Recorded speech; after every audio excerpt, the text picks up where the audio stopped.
Thank you for joining me on another episode of She Leads Now podcast, where we help career and entrepreneurial women gain the tools to develop a success mindset, create winning strategies, build collaborative relationships, and take bold action towards creating impact and fulfillment in their lives and careers. I'm your host, Sabine Gideon, and I'm on a mission to awaken and activate women and emerging leaders so they can tap into their innate leadership ability, elevate their influence, and create the impact they were destined to make. If you're ready to uplevel your confidence, courage, and influence, you've come to the right place. Join me weekly for insights, strategies, and resources to help you grow, develop, and embody the leader you are meant to be, so that you can make the impact you know you are called to make and establish the legacy you've always dreamed. The world eagerly awaits the emergence of your brilliance, impact, and influence. So with that, let's dive into this week's episode.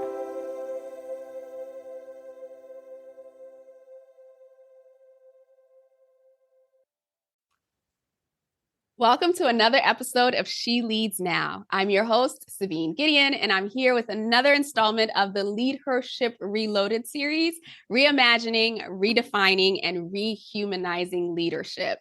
And so today I have another amazing guest with me, Michelle Raymond. And so I'm going to tell you a little bit about Michelle and then have her share with you her background and her journey. So Michelle is an emerging leadership coach and trainer, a certified Master NLP Practitioner, and award-winning International TEDx Speaker on a mission to make the invisible visible. Michelle is the founder of an executive coaching and training consultancy, The People's Partner, specializing in building future fit and diverse leaders within organizations who are keen to developing the skills, knowledge, and confidence of their emerging leaders. So with that, welcome to the show, Michelle. Thank you so much, Sabine. Thank you for having me. Absolutely. I'm really, really excited about this conversation because we're both in similar wheelhouses. But before we get into the work that you're doing with emerging leaders, share with us your journey and the decisions that you made and what led you to start your consultancy. Yeah, so I'm coming from a very interesting background. So my background is in HR, human resources. And I've been in HR for over 25 years, if not more. And I remember being at work and enjoying being an employee.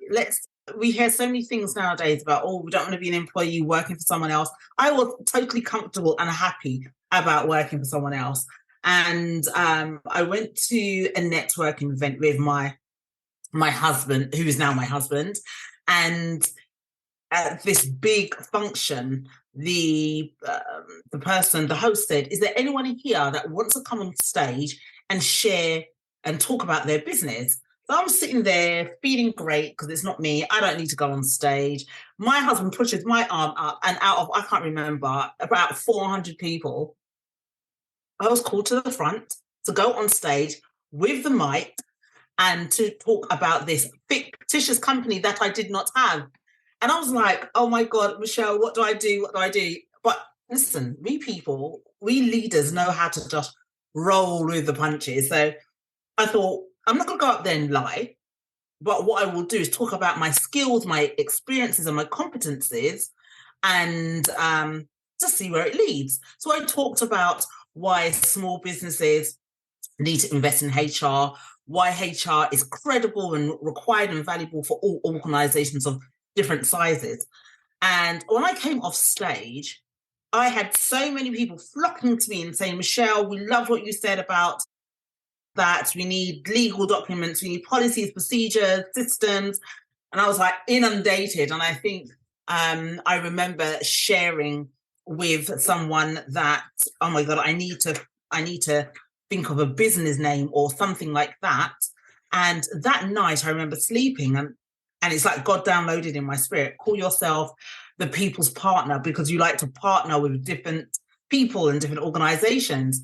And within a week, I was holding interviews. Within a week, I was reading through other people's contracts and their clauses and just supporting them on how to carry out redundancies. Yeah, the whole business was started from that. And I was running that for at least for a couple of years before I even had any business plan, before I got any business coach or mentor. Passion was just driving me. And then I thought I need to get my act together properly. And I haven't looked back since. So it's such a weird story, but here I am, like almost 8 years later. And yeah, here it is. Oh my gosh, what an amazing story, an amazing journey, right? When it comes to talking to entrepreneurs, there's no one pathway, right? Everyone has a different journey, they have a different story. I've talked to people who they've been entrepreneurs all their lives, and I'm kind of like, wait, how? Like, how is that possible? And then to hear that you got called out, almost pulled, if you will, into purpose and pulled into your destiny. And you answered the call and said yes. And here you are. I love that. So tell us a little bit more about the People's Partner and share with us more about the work that you do and who you support and how you support emerging leaders. Yeah. So the People's Partner first did start off around HR because that was my background. That was my bread and butter. But I saw a trend around leadership, and I saw there was something missing for emerging leaders. And when I'm thinking about emerging leaders in this context, I'm talking about people who are in managerial positions already, or they might be new to management or new to leadership. But I understand there is a whole area that leaders or potential leaders need to be aware of. And when you're moving from manager, delegating work to really leading, it's a minefield.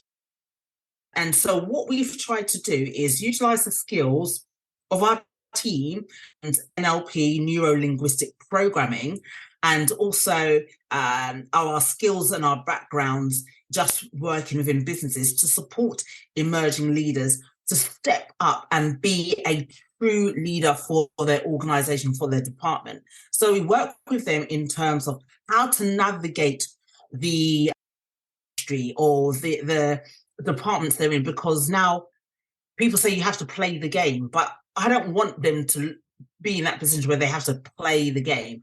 How can you be a leader from day one? So we talk a lot and we do a lot of work. And when I say work, it's coaching, executive coaching and training, leadership development around personal leadership. I need to lead me first before I can lead someone else. So it's around personal leadership. And then we look at emotional intelligence, understanding the differences around you and understand how your own dynamics operate and how it impacts other people. We also look at cultural intelligence. So, and what I wanted to I didn't want to focus so much on diversity and inclusion. It's more the culture, because there's cultures within cultures within cultures. So it's understanding how the culture of this organization works, how this may differ from the departments, and get them really aware. So now when they're stepping up also within confidence, and they understand the philosophy of leadership. So that's what we do. We've been doing this for a number of years now, and we've worked with all types of organizations. Our bread and butter seems to be professional services, and we've done a lot of training for FTSE 250 organizations, but then we've done for smaller creatives. And they all need different things, but fundamentally, leadership is all about personal leadership, and then how you emanate that type of leadership to others. So you are creating impact and influence in every sphere of your life, and not just leadership at work. So yeah, that's what we do. And we love it. We enjoy it. And we've now diversified into the UAE market. So we have teams out in Dubai and in Saudi Arabia, and we deliver the same trainings we do in the UK. We deliver over there, but some cultural nuances in terms of differences. But yeah, that's what we do now, and I love it and I enjoy it. Oh my gosh, I love it. I love it as well. The couple things that I pulled out from there and want to talk about a little further is there's this misconception, or there's this conception that all leaders are created equal, right? And while I do maintain the philosophy that we are all leaders, right? It is an innate ability that we have, that there is a period or there is opportunity to develop the skill further. And so as I'm thinking about emerging leaders, and we were talking about this a little bit in the green room, that emerging leaders doesn't necessarily have to be like now you're stepping into management for the first time, but it's also the awareness that you have this ability to lead others.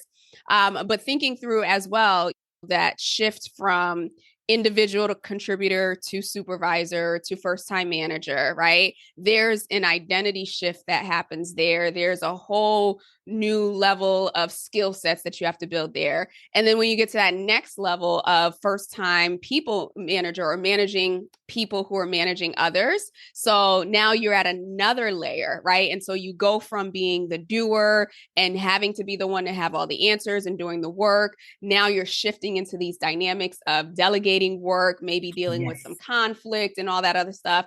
And now you're trying to figure out, well, how do I empower people to be able to do that so I can focus on strategy? So based on the work that you do and the time that you've spent in the space, where do you see emerging leaders having the most difficulty? Like, where is their challenge in making that personal transition, not necessarily just the role or the title on the org chart? Do you know what? As you were speaking, I saw exactly where you were going to ask me, because this comes up quite often. I see the biggest challenge from being a doer to a delegator. And this is because from school, we've been told to do. We have been told to do. And so in our work life, we are the doer, we are the worker bee. We get the work done, then we get rewarded and reimbursed financially for being the doer. Now, when we move from the level of doer to delegator, you are no longer going to be rewarded and reimbursed for doing. And now we're letting go. And I think what the problem is, a lot of us like control.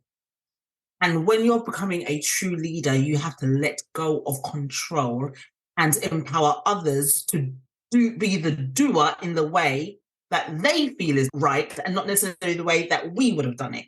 That is the biggest challenge. Because first we think, how now can I get paid if I'm not actually doing? I'm just telling this person to do, but don't realize there's a skill set just in doing that and doing it effectively. So now there's a feeling of loss. So when we were training and coaching, I'm hearing the feeling of loss. How can I still be in control if I'm no longer doing the work? How can this person do the work at the level that I expect? And so now it's loss, it's managing expectations and understanding that the way that they do something is going to be different from the way that I do it. But I have to respect that people are different. People have different backgrounds, different experiences. That's going to impact the way that they do. So I think the biggest shift and challenge is the doer to delegator, and having to sit back and watch and think, oh my God, I wouldn't do it like that. And to not judge. That's a big thing. And empowering is a massive thing. It's like, how do I get the best out of people? How do I delegate to the right people? How do I allow people to make the right decisions and not have to always come back to me to second guess? And all of that for potential leaders, emerging leaders, next generation leaders has been a struggle. But I want people to understand that you can be a leader without being controlling. You don't have to be controlling. And a real leader doesn't control anyway. A real leader empowers. Absolutely. Okay, so a couple of things that I pulled out from there, and I speak to this a lot, is I guess it's two pieces, right? It's the loss of identity, right? Mm-hmm. In that shift, because we're so used to being rewarded as individuals, right? And it's this, for many of us, especially those who are a little type A and achievement driven, right? Like it at some point becomes part of who we are. And when that's gone, there's that period of questioning, then who am I? What value do I bring? Right? Like all these value systems that we had are being challenged. And so to your point, emerging leaders, like it's not just about, oh, I got promoted and now I got to figure out how to do the role. It's I have to figure out how to be a completely different person while still projecting confidence, while still projecting sight on the vision and driving and empowering people to that. And then the other thing that I think we don't talk enough about the cycles of grief that we experience throughout each level that we go through. And again, this doesn't necessarily have to be related or restricted to people who are in corporate, who are climbing the ladder. It happens for us in entrepreneurship. It happens for us in families, right? You add a new child, there are new challenges to go through. But so much of our time is spent grieving that we're not necessarily always conscious. And especially if you're in a growth mindset and you're looking for growth, every new level requires for you to shed an old version of yourself, right? And then there's that process of grieving because now you don't have that part and you're still trying to learn, well, how do I be? How do I operate in this new space and in this new level? And so I'm curious, does your organization provide any specific training to help support during that grieving stage of the transition? Yeah, so we use our skills in linguistic program, NLP for short, and which helps people. And I love the way that you've posed it as almost grieving at every level, because I haven't looked at it like that, but it is really, isn't it? And so we use our skills and our techniques in NLP to really unearth what's going on. Where does the loss come for you? And understanding that when you take a habit away, it needs to be replaced by a new habit or a new way of doing. And so what we try to do is unpick what they really loved about being a manager and being the doer, and to see how we can replace that with equal to, or if not better, ways of doing, so that it's been replaced and in a short amount of time. And we also want to manage their expectations and understand that it's a mindset shift. Leadership is a mindset shift. You cannot operate and think and believe and do and behave the same way you did when you're a manager. It's a 360-degree shift. So we support them on what does that look like? What are the challenges that they're going to face? And we future pace. And we'll say, so if you're in this situation, you might have a difficult conversation with somebody who was once your peer and now they're subordinate to you. How would you deal with this? And we get them to future pace challenges so that they can identify what some of the solution processes could look like. And so we want to equip them with tools and techniques, almost like in their little goodie bag, their leadership goodie bag of, this is what I can do if this happens, and understand that they don't always have to have the answers. Because there's another shift, is because they were in the cap of leadership, they feel they must know everything. And I don't know about you, Sabine, but I found that sometimes when I step up into my leadership role and I hire people underneath me to do certain bits, I don't know everything that they're doing. And I feel, am I disadvantaged because I'm a leader and I should know? But as a leader, we don't need to know everything, but we just need to hire in or train and have people in our teams that do know, and they can rise to the challenge, and whether they're just there to support them. Yeah. So yeah, we definitely use our techniques to really support them and just understand if it's, what's the word? If it's congruent, that's the word. If it's congruent with where they want to be and where they want to go, that's really important. Yeah. Great points there. Something that you said that triggered for me. And again, I feel like this is one of those things that I don't see being talked about, right? But when we think about leadership, right, we think about it in a lot of the commentary is around the philosophy of leadership versus the practicality of being a leader. As you just talked about, whenever we're shifting a habit, right, we know that at the time of this recording, we're at the end of December of 2022, we're going into January. We know come January in a couple of weeks, everybody's going to want to lose weight, right? Everybody's going to be in the gym or on their Peloton.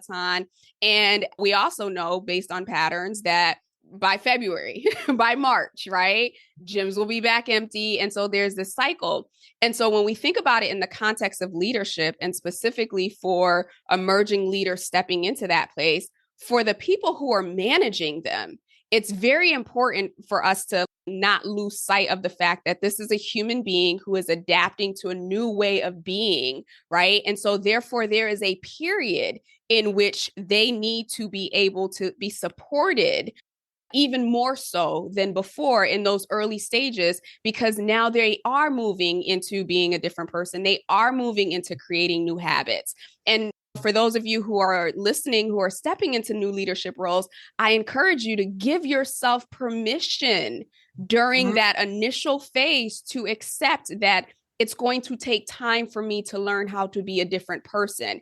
And with that understanding and that knowledge, you now know what resources or mentorship to ask for within your organization or to seek within your broader network, right? And it's just everything that we do when it comes to leadership needs to be intentional. And then the other thing that I want to touch on is this notion of the fear of failure. Right. And it's like there's the message and the narrative that we've had since childhood was that as a leader, you cannot fail or failure is a bad thing. And I think the shift that we're seeing is that more people, period, regardless of what your title or role is, need to lean into that. Because it's in the failing that we learn. It's in the mistakes that we learn, right? It's in the things that don't work out that teach us about us, that teach us what our capabilities are, right? That teach us resilience, that teach us all of these amazing things that we need to actually physically demonstrate as leaders. So thank you for sharing that. Those were the two call outs based on the work that you do. And again, it's what does leadership look like in practicality? And so as we shift a little bit here with regards to LeadHership Reloaded, right? I've been a big proponent this entire year, well, all my life, but certainly this entire year, in helping and supporting women at all capacities, at all levels of leadership, and at all levels of society, really come into this awareness that who they are, their gifts, their talents, the things that come natural to them, their natural abilities, are all representation of leadership. And very similar to what you're doing with the younger or people who are a little less experienced in leadership and in building that confidence and building those muscles. So I'm curious in terms of your thoughts, right? So when we take a look at everything that we've talked about and we look at it in the context of how women can leverage the time that we're in, how women can leverage their natural abilities to really step up and lead and make an impact and command influence in their spheres, in their particular spheres. What are some of your thoughts, and no right answers here, but what are some of your thoughts on things that we can begin to do or should be doing or could look into? Yeah, a really interesting question. And I think what comes to mind, and which is quite relevant, I had a coaching call with one of my clients earlier on today, and we were just talking about what type of leader does she want to become next year? And what does she need to do in order to be that?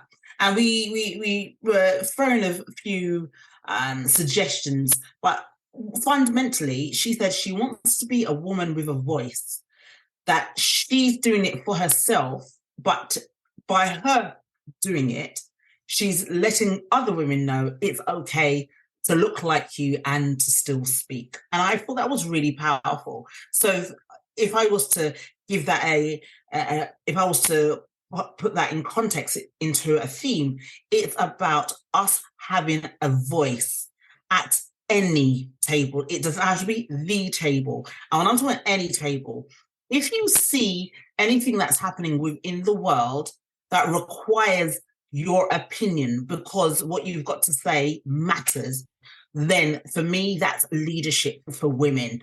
If you see things that are unjust, speak up.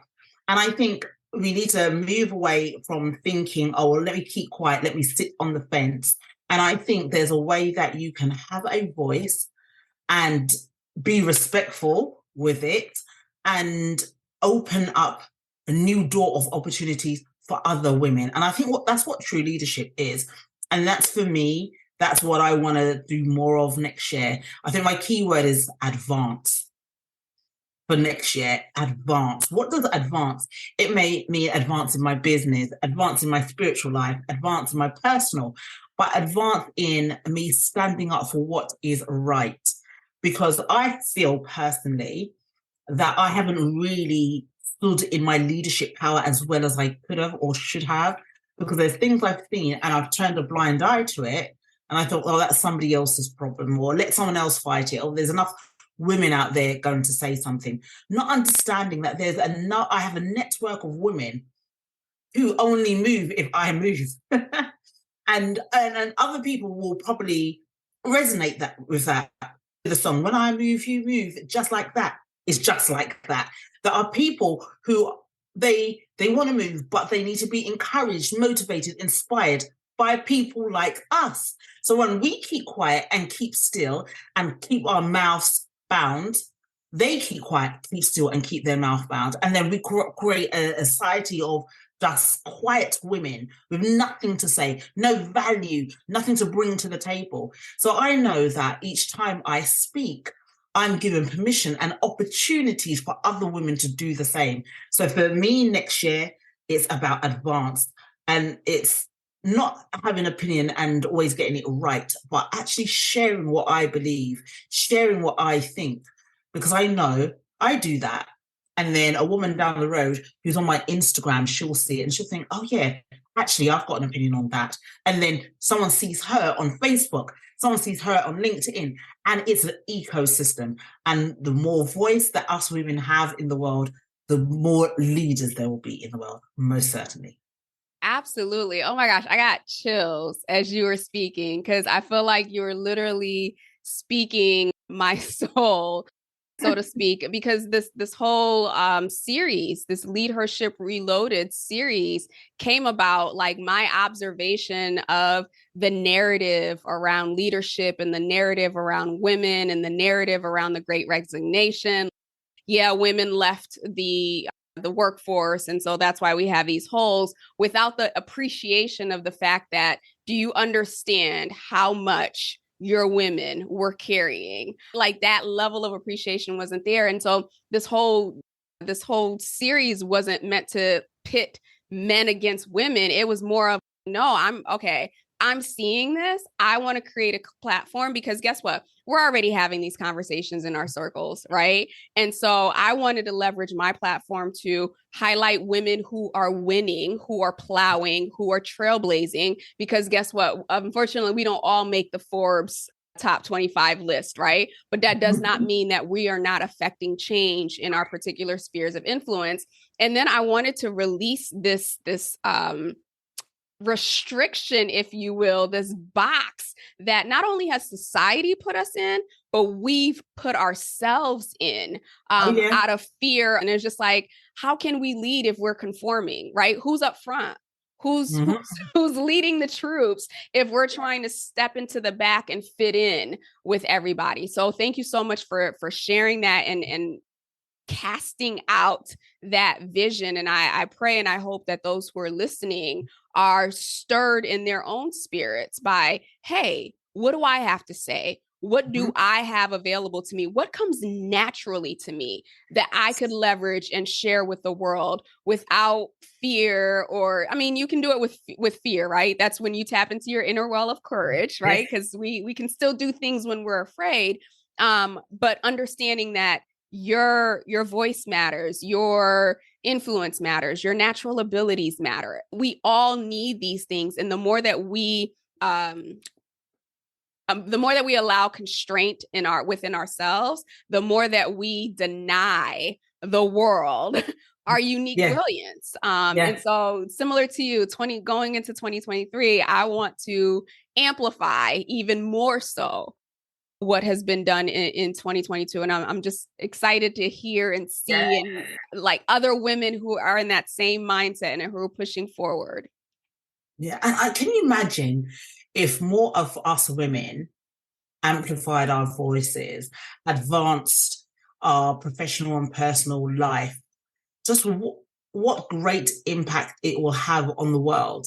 And I think we play small, and I understand it's a safety net, because going out and doing something different, what does that mean if we do fail? What does it mean? And what will people think?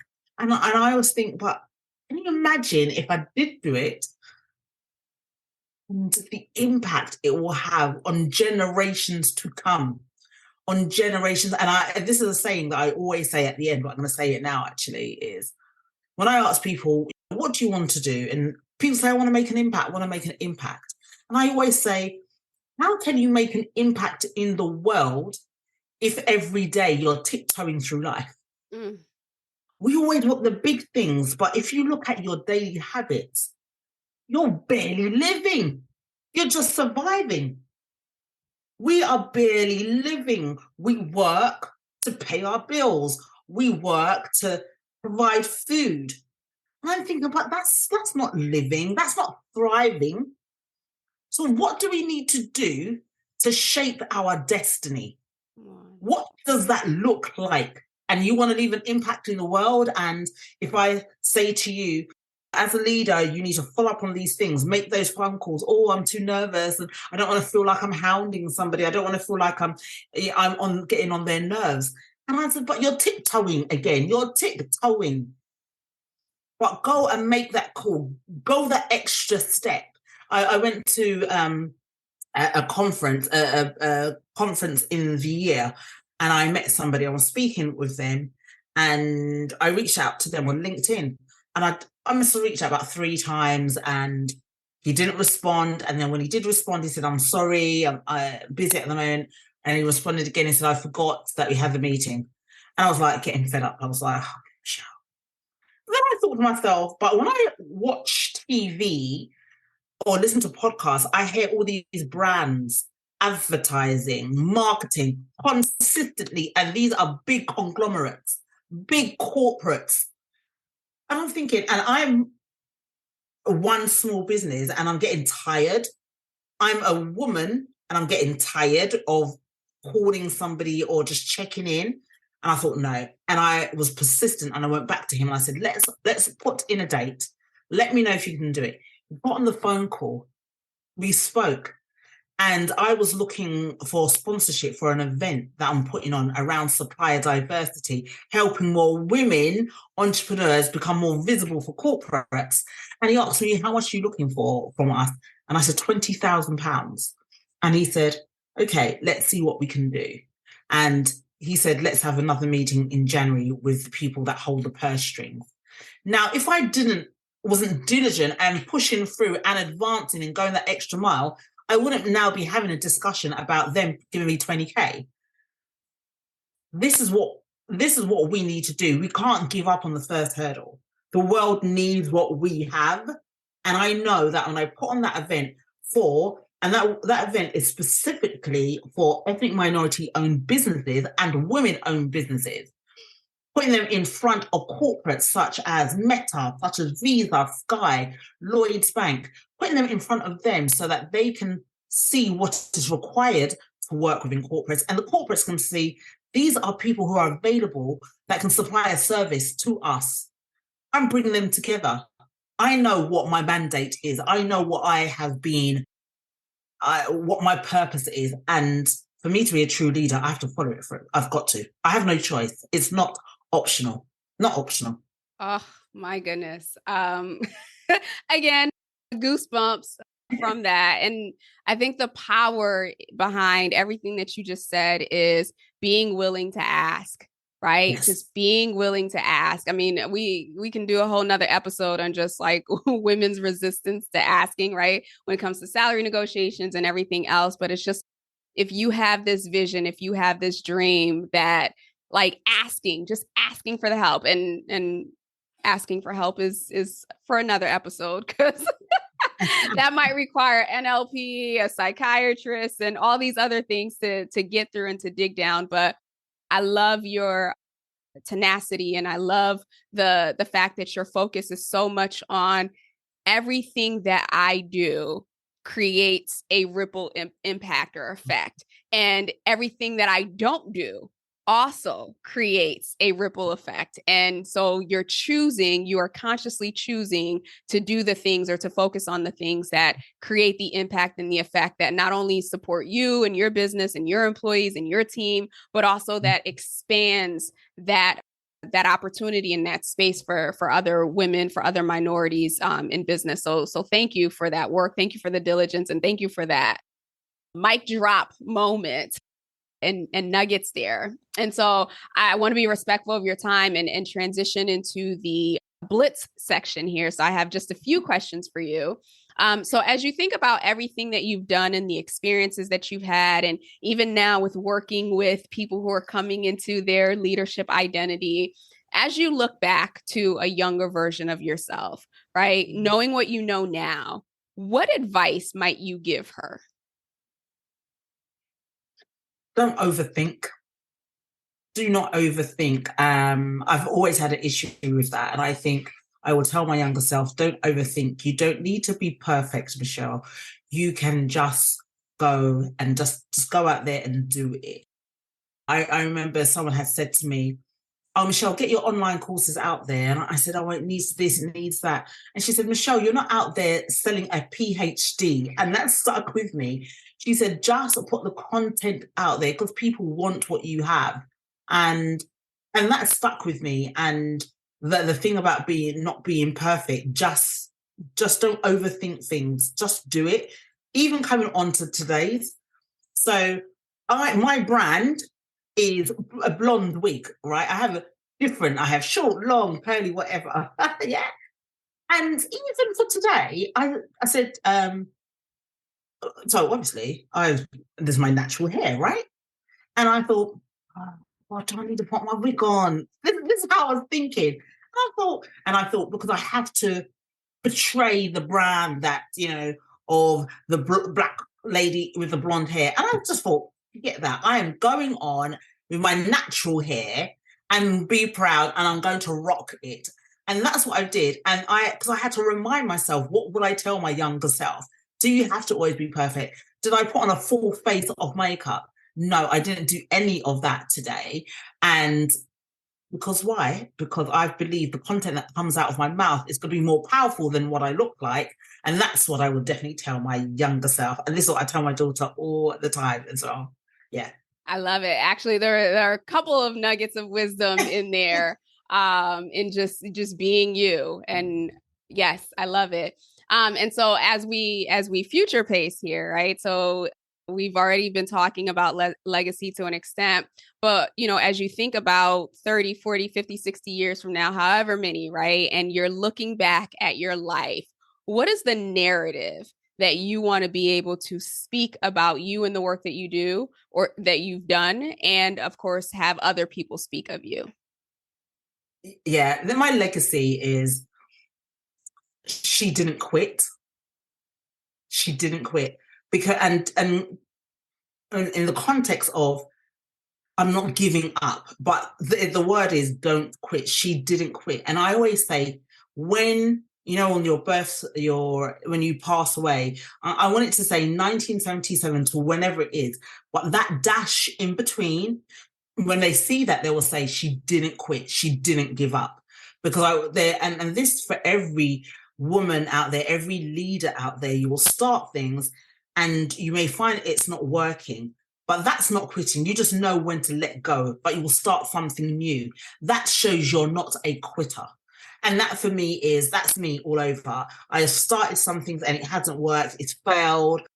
I've had partners that haven't worked out, but I don't quit. I see it as an experience. I learn from it. I write it down. I do a retrospective, and then I get on with the next thing. So that's what my legacy to be. Don't quit. She never quitted. Never.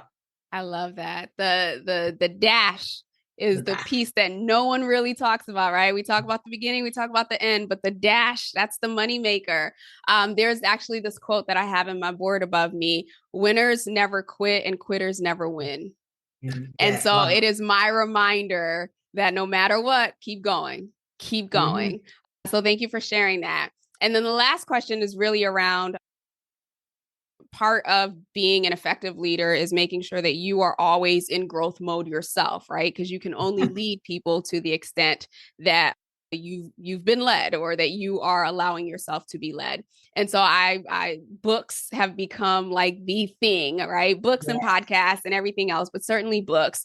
There's such a wealth of information out there. There's such a wealth of opportunities and ways to glean from other people's wisdom. So I'm curious, are there any books, or is there one book that has been pivotal for you in your growth and your development? Yeah, there's a book, and I've read it so many times. I've listened to the audio. I had to go and buy the book, and every client I get, I buy them the book. It's a book called We Should All Be Millionaires by Rachel Rodgers. And I don't care if my clients are black, white, green, or in between, they are getting the book. Because although she's a black woman and she talks a lot about black women becoming millionaires, the fundamental message is you can be whatever you put your mind and action to. And for me, I love that book. There's so much bits about it that I can relate to. And I love the breakdown. So it gets me to think logically. What do I need to do? What's the steps I need to take to become that millionaire? So that's my book. That's my go-to book. Whenever I'm feeling like, oh, things not really working out, I can go to that book. There's another brilliant book called I Am My Brand. And that's by a lady called Phoebe Springer. And that's brilliant because as all of us women, we are our brand. When people see us, they see what we portray, and that comes down to the personal leadership. You have to walk, act, behave, act the way that people will respect you, trust you, believe you, like the know and trust factor. So we are our brand. And so that's another great book. But yeah, We Should All Be Millionaires. And I saw you nodding when I said that, which means you recognize the book. I recognize it. And I think it came into my awareness either this year or last year. And I put it in my Audible, right? Because I was just like, all right, it's on the list. I usually do it on the regular Amazon for the hard copy, and then Audible for the audio. Yeah. And then a couple of weeks ago, maybe about a month ago, I was going through my wish list, and I was just like, all right, you know what? I feel like it's time for me to listen to it. Purchased it, and now it's sitting in my queue. So over the holiday break, thank you for the suggestion. That is what I will be digging into. And then definitely will also be checking out We Are Our Brand. Because I think that I Am My Brand. I Am My Brand, sorry. Because I think even when we think about our brands and how we show up, right? Like it's easy to just be like, oh, well, I don't have a brand because I'm not in the spotlight, or I'm not trying to be an influencer. I'm not trying to do it. And it's just, no, you have a brand. Your brand speaks to you, about you, for you in every room, in every situation that you're in. And so as we're wrapping up here, as the audience is listening and they want to get in touch with you, they want to connect, what's the best way to connect? Where do you hang out on social or otherwise? Yeah, so everyone can connect with me on LinkedIn. That's my playground under Michelle Raymond. You'll find me in the blonde wig.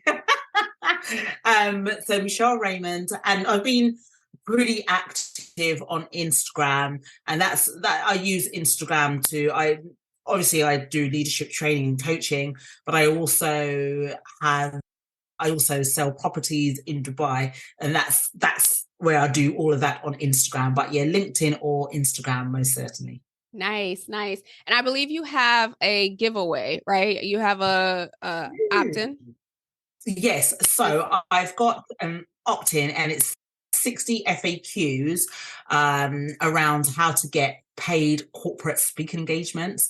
And this is perfect for any leader listening to this or watching this, because you want to make an impact, but you want to make money, right? And when you're a leader and you have a voice, you want to speak. And speaking is one of the prolific ways to make a bigger impact in front of a large audience in quick time. So I have the download. I think I've sent you the link. I can always resend the link. And that it's got questions after questions. It covers questions like, how much should I charge for a speaking engagement in a particular industry? It also talks about what are the key topics and themes. It covers what books you should read if you want to be a speaker, what podcasts you should be listening to if you want to become a speaker. Yeah, I've got 60 questions and it covers absolutely everything. Absolutely everything. That's awesome. We will definitely be sure to include that in the show notes. So be sure to check that out. We're also including website as well as her links on LinkedIn and IG. Michelle, thank you so much for your time and for this conversation. This stirred in me or reignited in me the passion and the drive to keep this work going. And I hope it's done the same for you, audience, as you're listening. And as you're getting ideas, you're listening to this and ideas are coming to you, don't disregard them. Grab your journal, grab a pad, write them down. It may not be the timing to execute right now, but don't disregard whatever has come to you as a result of this conversation. So with that, we will be back with you next week. Michelle, thank you again. Have a wonderful rest of the day, and I will talk with you soon. Take care. Thank you. Thank you for tuning in to another episode of She Leads Now. If you found today's episode helpful or got a piece of insight that you plan to implement in your business or organization, I would love to hear from you. Connect with me on LinkedIn at Sabine Gideon, that's my handle, and send me a private message. Or feel free to go ahead and leave a review on either Apple or Spotify. I also invite you to share this episode with anyone in your network who you think might benefit from this content. Lastly, be sure to check the show notes and the description below for links to resources, including relevant downloads, articles, and any upcoming training. Until we chat again, have a blessed and powerful week.